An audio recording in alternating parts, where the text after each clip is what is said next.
People said to me, "Do you know that place is haunted?" I didn't, but I was learning. I'm kind of freaked out.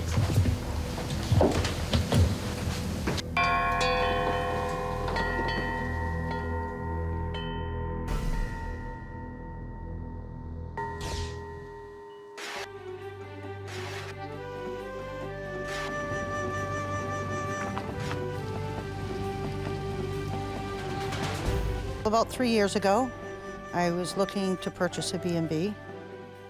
I felt like it had good bones. I like the feel of it. I am living my dream. The previous innkeepers didn't want to disclose too much because they were afraid they wouldn't sell the inn.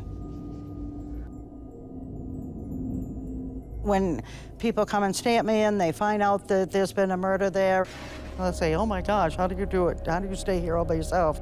And I had a couple of guests say that they felt something touch them in the night. One woman said she felt her husband brush her arm harder than just brushing, and she turned over to brush him back, and he was sound asleep.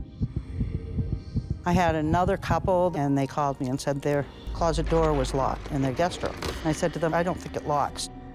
He said, "And I can see it." I said, "You can see a lock?" He goes, "Yeah, it goes right through the threshold."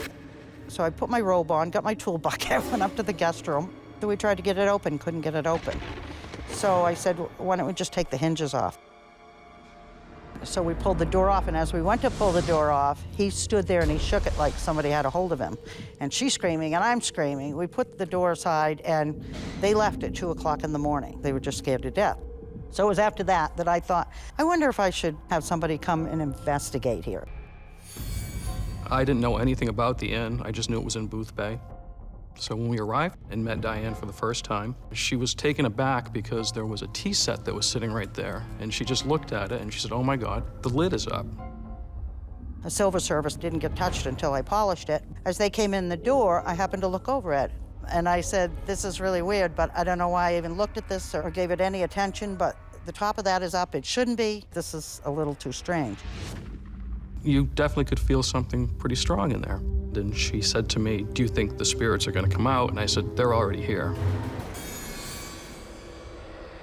There was a child-type presence that was playing on the stairs. We followed that up into a bedroom. At one point, it stopped, and I just could feel something in front of me at a 4-foot level. Then another person took a picture at that same time. In that picture, we have a perfectly shaped orb right around a 4-foot height. I went back outside to take some shots and some pictures to see if we could find anything out there. In one of those pictures, there was this real black, I don't know what you want, globular-looking thing. It actually covered somebody's face, so you could just see their legs, and that was it. The cameras that we were using, we clean our lenses. There was no way that it was like a thumb or anything like that. While you were out there, there was a sense that somebody was possibly watching us. There was this feeling that somebody was like casing out the house.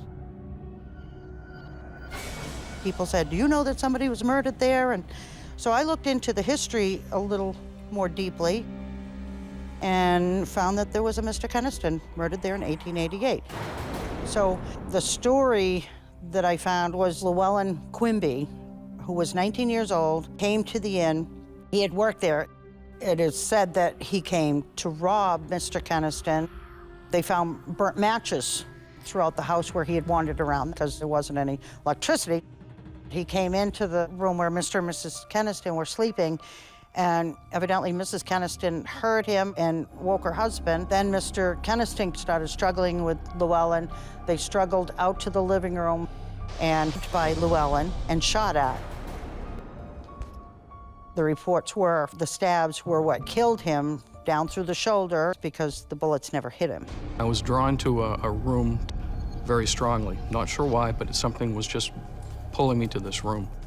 As you walked in, you felt a thickness. It was almost like walking into Jell-O.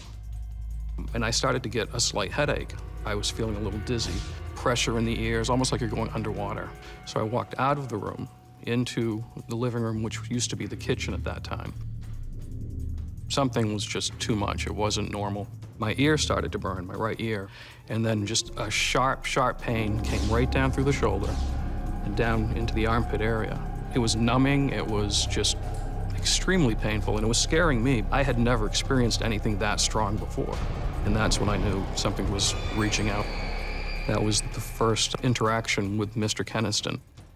I didn't know anything about the murder that had happened. I just felt that something really bad had happened. They're very violent, very, very violent. He was feeling some pain in his shoulder. It was physical pain. I actually felt it for a brief second. I wanted to cry out, but I couldn't.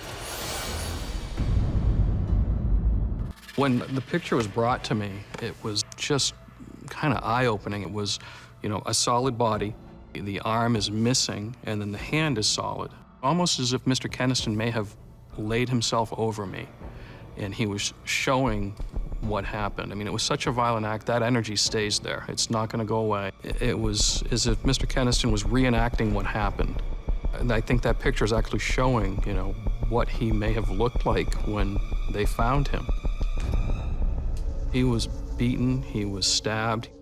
I was very dizzy towards the end of it, and that's what happened. He bled to death. I think I lived his death very briefly, not to the extent that he went through, but I think he was trying to show what happened there and why he's there. I believe there's a spirit of Mr. Keniston, and his spirit is wanting somebody to know his story and what really happened to him.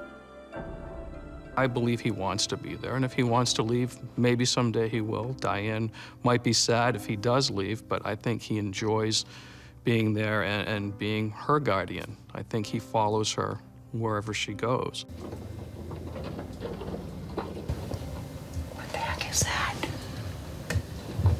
I have never heard anything like that before. You know, I think he's making good things happen for me and helping me to, you know, continue running the inn and that kind of thing. I can't imagine doing anything else. With Mr. Keniston actually, in a sense, physically touching me and letting me feel what he felt, it made a strong impact on me. And so I thank Mr. Keniston for doing that to me, as much as it hurt at the moment. I really do thank him, and if I had to do it again, I would not hesitate.